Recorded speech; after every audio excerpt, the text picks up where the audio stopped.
Alright guys, I got back from my walk a little while ago. I'm going to do my plank now on video again because it's making me feel like I'm keeping up my end of the bargain. Different kinds of resistance. Sometimes the resistance is something you have to do.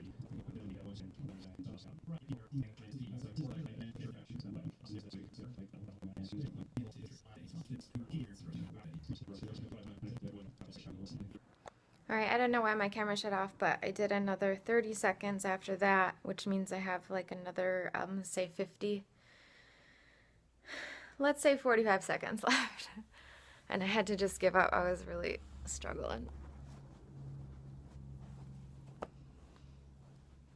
Alright, so I'm going to set this timer first, but there's 45 seconds on there. Let's do it.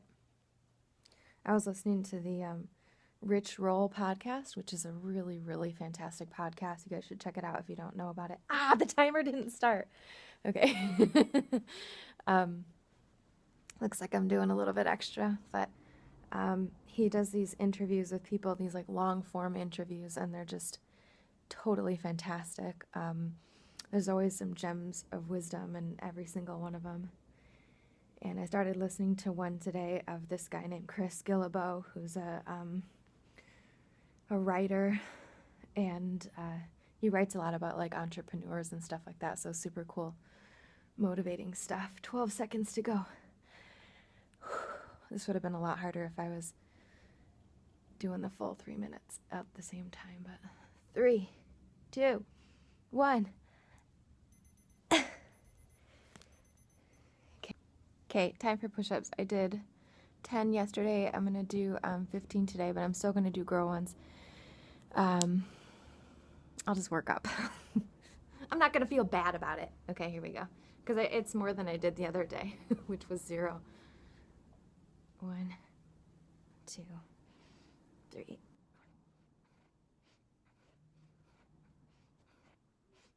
Okay.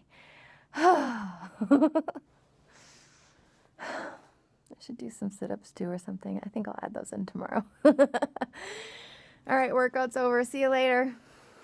All right, I'm warming up my water for some matcha tea, and I think I let this papaya go too long. I'm going to see if I can salvage some of it to start with. I'll probably sprinkle it with some flaxseed or something, and I'll see if any of it's still good inside. It should be. I know it looks really bad, but I took off some of the skin, and it's perfect. If I just peel off the skin, here's what I'm doing. Just taking a knife, running down the side like this to take off the skin and make sure I don't get any of that mold. But the fruit inside is perfect. Check this out. I'll just do like a little chop here. This is perfect papaya.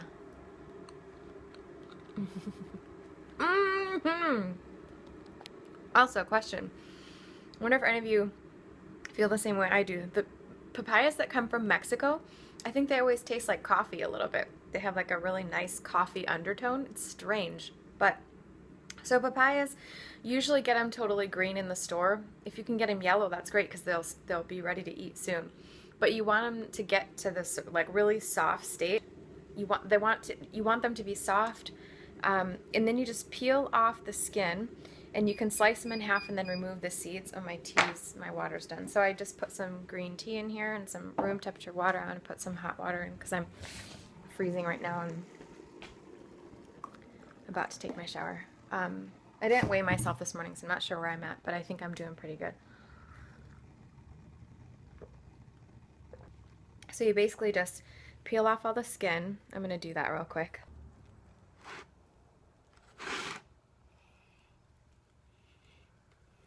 Sometimes I do this after I have already cut it in half. Sometimes I do it like this. I bet they're slippery either way. Either way you do it. Okay. You just can chop it in half. And you have all the... Oh, wow. This one doesn't have very many seeds at all. This is very unusual, the amount of seeds that are not here. But, oh, it smells so good. The seeds are interesting. You can use them. You can, like, dry them, and you can use them as like put them in salad dressings. They're super peppery.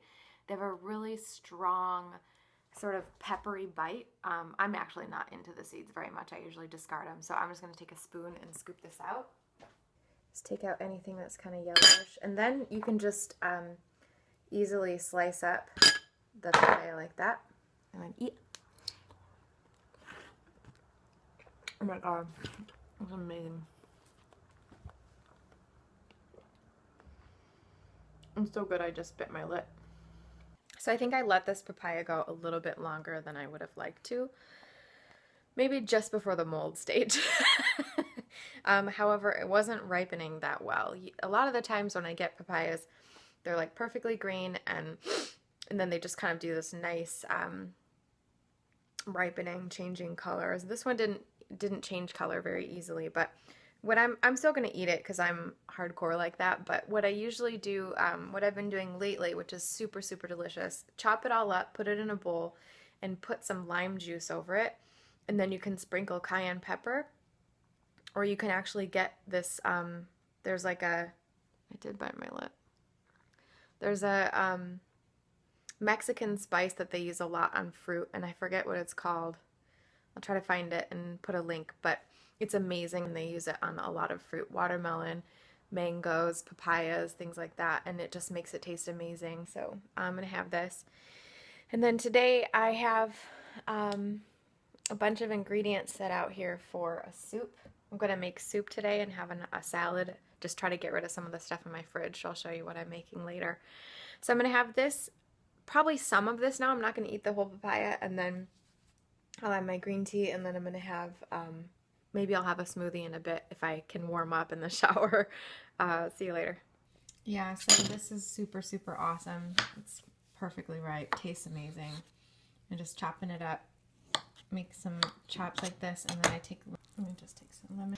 All right, that was awesome. Lemon juice, papaya, eat it like that. I had half of it. I might have the other half in a little bit here, but I just put this in the fridge. Otherwise, one note about papaya is, if you're not used to papaya, it takes a while to get used to it. The flavor's acquired, I think. It's a really strange flavor at first. It has like when you first have it, you're like, wow, and then you're like, oh, that's weird. It's kind of like that.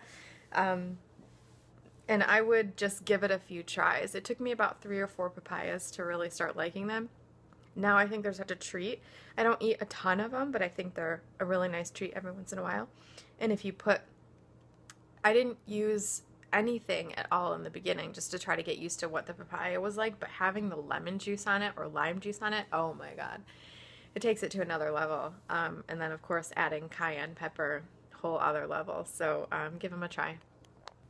I made a green smoothie and I used the rest of the papaya in here. And yum.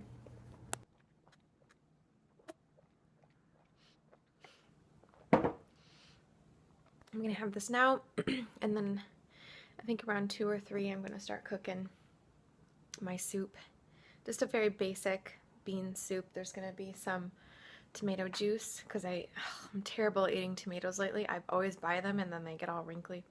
So I have these wrinkly tomatoes that I have to use, and I'm gonna juice them and use that as part of the base for the soup, along with some beans, maybe a little bit of tomato paste if necessary, nutritional yeast, and then a bunch of veggies. Soup production is on. I have already juiced a bunch of things. This is carrots, celery, and tomatoes. So that's going to be part of my broth. And I also have this Engine 2 vegetable stock, low sodium. I got that at Whole Foods. So here's what I have. Onion, regular like soup things, onion, carrot, celery. And I've got some garlic. So I'm going to cook those up. Oh, and then the broccoli and cauliflower left over. That's the very last of what I had from Thanksgiving. So I'm going to cook all these things together, cook them down a bit, add some mushrooms. Then I've got beans, some seasoning, and collard greens. I'm just going to throw all that in at the end, and then I'll figure out how to make it taste good at the end. Here we go. Okay, so we're started here. Carrot, celery, I got all those veggies in, the stacking them out. I made the onions kind of thin, and added mushrooms and garlic. Now I'm going to put in I got my collard greens chopped up. I'm gonna put in the fresh juice that I made. Whoop.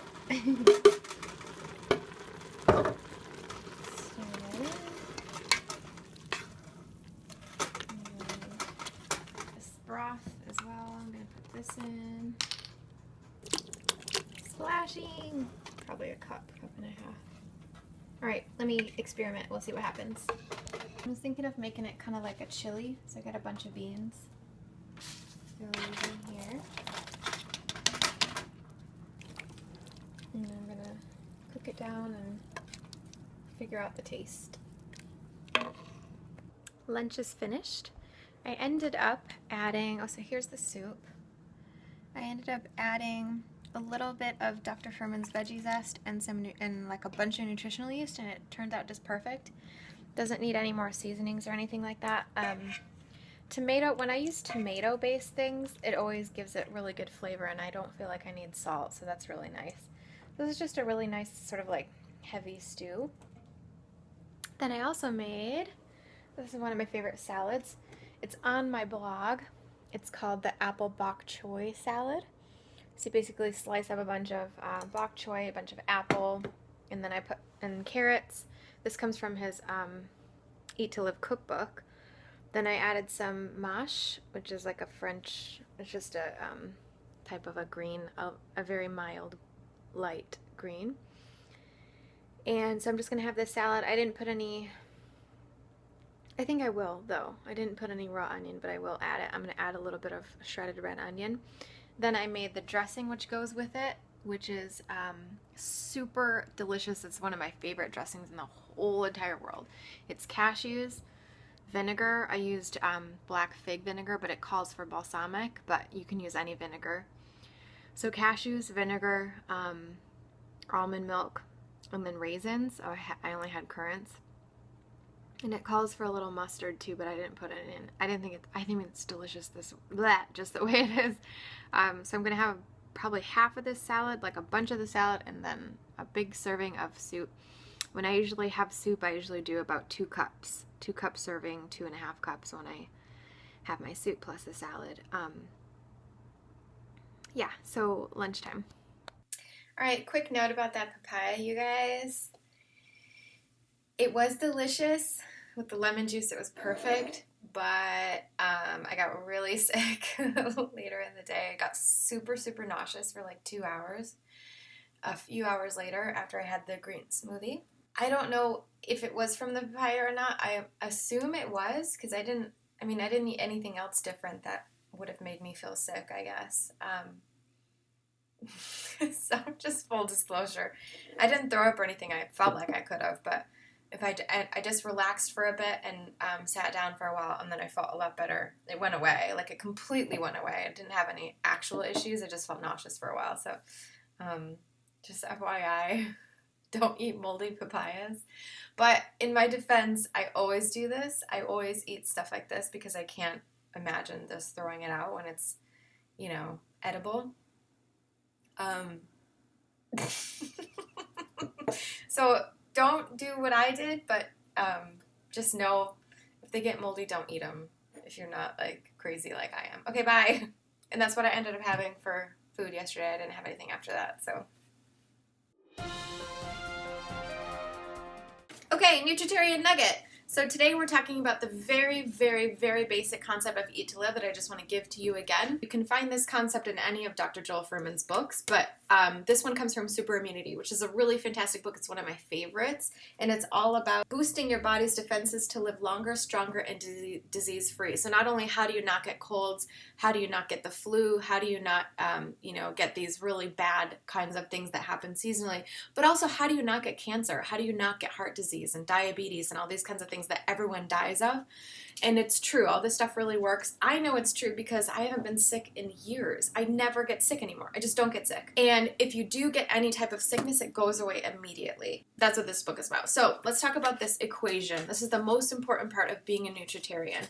It's this equation here. Health equals nutrients divided by calories. Health equals nutrients divided by calories. All right, so let's talk about that for a sec. What does that mean? Health equals nutrients over calories. So your health, your overall health, everything that has to do with it, whether you get the flu or not, whether you get diabetes or not, is equal to what you do with the other half of the equation. So how many nutrients you take in over how many calories you take in. Meaning the more nutrients you get and the less calories you get, the bigger amazing health you're going to have, okay? Nutrients, what are we talking about when we talk about nutrients? We're talking about all those little things that you always hear about. We're talking about micronutrients, not macronutrients. The difference between the two is that macronutrients are what we all hear of. They're fat, protein, carbohydrate, and water. Those 4 things are the macro things, which we don't have to worry about. We're going to get, as long as we're eating food and we keep eating, we have enough calories, we're going to get enough of whatever. Our body can figure that out. The macros are not the thing to worry about. The thing to worry about is the micronutrients, the tiny little things inside of all of the plant foods or any kind of food that you eat, even if it's meat or dairy or whatever, the amount of micronutrients in that food. So we're talking about antioxidants, the huge boost of antioxidants that you can get from plant foods, phenolic compounds, the sterols, the stanols, there's lots of other tiny little micronutrients inside of foods, the vitamins, the minerals, all the stuff that we hear about that's really good for us. The more of those that are in a food and the less calories that the food has, the better that food is going to support your health. That's the whole concept, the entire concept. So the idea is in order to have better health, if you want, like, it's a scale of health, right? Like, this is the scale of, like, you have terrible health, you have terrible diseases, you get sick all the time, all this kind of stuff. And this one is you live a really long life, you don't have any issues as far as diabetes or cancer, or you never get sick or whatever. So there's a range here. And when we talk about that healthy range, you can be anywhere you want to be on the scale. So what's crazy, though, is if you want to be down here, this is where the standard American is, because they're eating foods that aren't supporting the health up here. So you can be down here if you want. It's just a scale of how much crap you eat. So much of it has to do, it's like, I can't remember the figure, but I recall it's around 80 or 90% of our health is based on the food that we eat. It's not genetics. I mean, there's a little bit that has to do with genetics, but it's not all genetics. Most of it has to do with the food we eat, especially cancer, especially heart disease, especially diabetes. These are all food-related diseases. It's all nutrition-related. So if you don't mind getting those diseases, that's cool. You can stay down here if you want. But if you really want to boost your health, you got to go up here where all the good food is. So just very quickly then, what would be an example of one of the highest level healthy foods you could possibly eat? Kale. Why? Because kale has one of the highest micronutrient loads per any food you could possibly eat and one of the lowest amounts of calories. So the more kale you eat, the more micronutrients you get and the less calories you get. So the more greens you eat, the more green vegetables, the more things that have less calories but more micronutrients, the more your health is going to be supported and you're going to be at maintaining a slim weight. Like even if I'm gaining a little bit, that has to do with the fact that I was eating a bunch of crap. But before that, you noticed I could still eat larger quantity of foods, a ton of banana ice cream, a ton of this, a ton of that, and I still was maintaining my weight without an issue. So that's because when I started to have more animal products, I started to have more non-nutritarian foods that were based on, refined carbohydrates and flour and stuff like that. There's not many nutrients in there, and there's a lot more calories. So it's harder for your body to regulate. But if you're eating these high, amazing nutritarian type foods, you're going to keep your body weight low and you're going to keep your micronutrient content high, and that's going to support your health. And that is our nutritarian nugget for the day. Thank you so much. Have a great day. Bye.